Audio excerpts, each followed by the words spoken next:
Across the country today, universities and schools are celebrating Constitution Day. So I'm Alicia Hurley. I'm the director for the Brademas Center for the Study of Congress, named after former NYU president and Congressman John Brademas. As a congressman, John was a leader in legislation and programs that enhanced the arts and education, and indeed many of the student aid programs which you all benefit from today were created with John's help. John, can I ask you to stand up and let us all thank you for your service?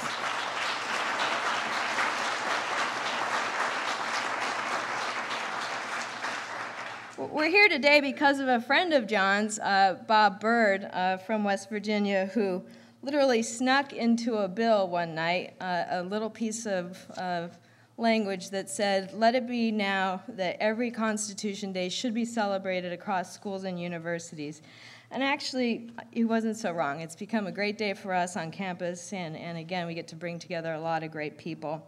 And I do want to say one of his quotes from of recent. He said, "Of the written national constitutions, the U.S. Constitution is the oldest and shortest, and it has been enforced longer than any other written constitution in the world today. Brilliant in its brevity, it remains extraordinary in its wisdom. It protects our individual liberties. It encapsulates the courage and creativity of our forefathers." I think it's hard to disagree with Senator Byrd. So we are very lucky today to be joined by two of the nation's top scholars, thinkers, and practitioners in and around U.S. government. Individually, Tom Mann and Norm Ornstein contribute on a daily basis to the national discussion on politics, policy, and governance. And at times they come together and their thoughts and work converge to make their contribution all the more poignant, including their co-authorship in 2006 of The Broken Branch, a stinging appraisal of the U.S. Congress and its inability to make good public policy. I'm particularly interested in hearing today whether you think that any of that has changed. So let me please introduce you to Tom Mann and Norm Ornstein, and they're going to speak with you for about 45 minutes and then open it up for questions. Thank you.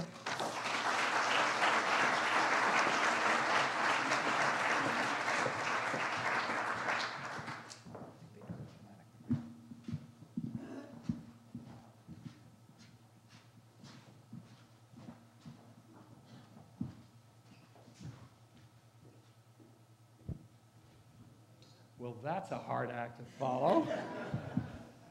That was wonderful. I can't imagine a more energizing, refreshing way of celebrating Constitution Day. Thank you for having us back. We had occasion to be here 3 years ago. Enjoyed it immensely. As this performance was going on, I kept thinking of Senator Byrd and how much he would enjoy it. He's 91 years old now. He hasn't quite left the Senate, the longest-serving member of the United States Senate, who cares deeply about the constitutions and the institutions of government that it created. Bob Byrd was known for years as the king of the earmarks, which, as you know, is not a compliment, but you could argue that his insertion of that little provision setting up Constitution Day was an earmark, demonstrating that even the much maligned earmarks on occasion do really useful things. The Constitution is, and its system has been remarkably durable, unbelievably controversial, at times seemingly very fragile, particularly in the middle of the 19th century, but as we've discovered, always a work in progress. Just last week, the Supreme Court gave cause for many of us to worry very much about how well the constitutional system is working in a case called Citizens United versus the FEC. They demanded a rehearing on what was a minor case on campaign finance and turned it into the possibility of a rejection of a century of congressionally passed laws and court decisions prohibiting corporate spending in federal elections. Seems like a breathtaking reach for people who describe themselves as conservatism, and certainly a major constitutional controversy that all of us will be watching in the weeks ahead as we wait for their decision. August was filled with town hall meetings in which people were proclaiming the violation of the Constitution, the movement of our system of democracy to socialism. Lots of assertions made at the town halls, at the tea parties about what is appropriately constitutional and what is not. Always a source of controversy. And oftentimes in our politics and public life, when we face a problem, we say, let's amend the Constitution to fix it. We've had proposals for balanced budget amendments to permit prayer in the schools, to limit the terms of members. Now we're back, of course, being concerned again about budget deficits. We thought we had solved that problem in 2000 and 2001 when we were running surpluses, but now we have a mess again, which reminds me of the suggestion made many years ago by one of Norm's colleagues at AEI, the puckish and wise economist Herbert Stein, who, hearing all this talk about deficits and constitutional amendments, said, I propose a constitutional amendment requiring school children to pray for a balanced budget, which may have been the best suggestion of all. John, we're delighted to be back in your center and at your university. We made a really tough critique of Congress and the broader American political system 3 years ago when we were here. There were many dimensions of the dysfunction of our politics that had been so evident for a period of years. But one of our major foci was the imbalance between the executive and legislative branches. President Bush and Vice President Cheney had an extraordinarily capacious conception of the inherent authority of the president, particularly, though not exclusively, on matters of national security, which, when combined with the theory of the unitary executive, pretty much put the president in position of deciding what is to be done, no need to be accountable to Congress, and certainly no need to reveal or explain what you're doing. Now, the framers certainly anticipated overreach by members of a particular branch, and we submitted this was perhaps the greatest example of overreach in our institutional overreach in our history, but they thought they had designed a system where other branches were in a position to check and balance. The courts played a modest role in this regard, but what was striking to us was the utter supineness of Congress in the face of the assertion of that exclusive presidential authority. Speaker Hastert identified himself first and foremost as the president's lieutenant, not as a constitutional officer of the first branch of the government. And we chronicled a record on taxes, spending, war, oversight, information that suggested Congress had pretty much abdicated its authority and responsibility to the first branch of government. We discussed the consequences for the process of legislating and governance more broadly, for policy, for fiscal policy, for policy regarding war in Iraq in particular, more generally for adherence to the law and to the underlying meanings of and guarantees of the Constitution. It wasn't a pretty picture.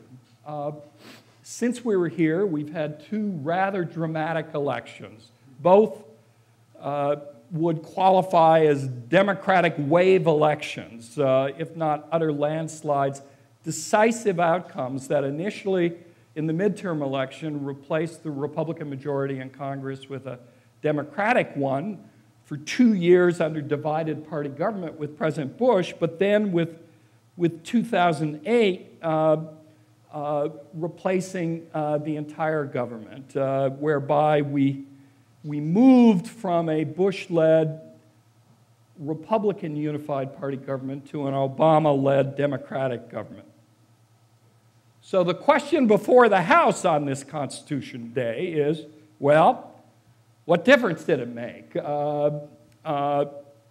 Is the broken branch mended? But more specifically for our conversation today, what is the state of executive legislative relations under the Obama presidency and the Democratic Congress? Has the constitutional balance been righted, stayed the same, or actually worsened? Now, I think it's fair to say there's no consensus in the scholarly or policy or political community about that question. President Obama is routinely criticized for being too deferential to Congress. One of the Republican critiques of the president is that he is weak and supine in the face of a powerful Congress, that he's basically turned over the responsibility for drafting legislation, beginning with the $787 billion stimulus, to the Congress. And his priorities have been turned into a pork-ridden, earmarked piece of junk. So goes the argument. They make the same argument, as do others, that the president was too differential on health care, that outlining principles, but then sort of letting Congress do its work on multiple committees and negotiations lasting months of groups of 6 in the Senate alike, that Congress has crafted budgets and included earmarks indicating they say that the president is clearly allowing a destructive, dysfunctional Congress to be too strong and to operate too much according to its own priorities. Now, I would submit that most of that critique is nonsense. One, it sort of misses the idea of the Constitution. You see, the president isn't in charge. He doesn't propose and Congress disposes. Congress is the first branch of government. They legislate. And the process whereby the president and the Congress come together in agreement, because the president has to sign a bill or absent that, be overridden by the Congress, it is a political accommodation between the branches. The idea that it is always best to draft legislation in detail within the confines of the White House or the executive branch and then send it up to Congress makes absolutely no sense. And in reality, the president's hands are all over, and we're all over, in direct and indirect ways with staff and other fashions, the stimulus, the health reform bill, and the budgets that have been submitted. Nonetheless, it's a sharp critique that's out there. At the same time, many constitutional rights and civil liberties groups are very upset with President Obama for having retained a number of President Bush's positions and legal interpretations based upon a very expansive conception of of presidential authority. Sure, he announced that Guantanamo would close within a year, but in many respects he hasn't followed their guidelines, which is to send everyone into the court system here at home, to resist any notion of preventative detainees and to take the sort of military tribunals and retire them. When it comes to matters pertaining to surveillance of individuals, of policies regarding the rendition of suspected terrorists and their interrogation, transparency. For example, he released the Office of Legal Counsel decisions backing up the ability of U.S. personnel to engage in waterboarding and other forms of torture, but is fighting the release of photographs showing the abuse of that treatment. And then, of course, there's the whole matter of presidential signing statements, something that became very controversial during the Bush presidency. President Bush had more signing statements, which were statements released in conjunction with the signing of bills passed by Congress, pointing out elements of the bill the president indicated he would not implement and considered unconstitutional. More of those were issued by President Bush than all previous presidents combined, and Obama, the candidate, Obama, the senator, took great exception to that practice. But President Obama has, on 5 occasions, issued presidential signing statements, and a number of critics, including members of Congress, are pretty upset about that. Obama has an answer. Congress is fighting it. They didn't do so when President Bush was in operation, so you can argue one way or another as to what that is an indication of, whether it's a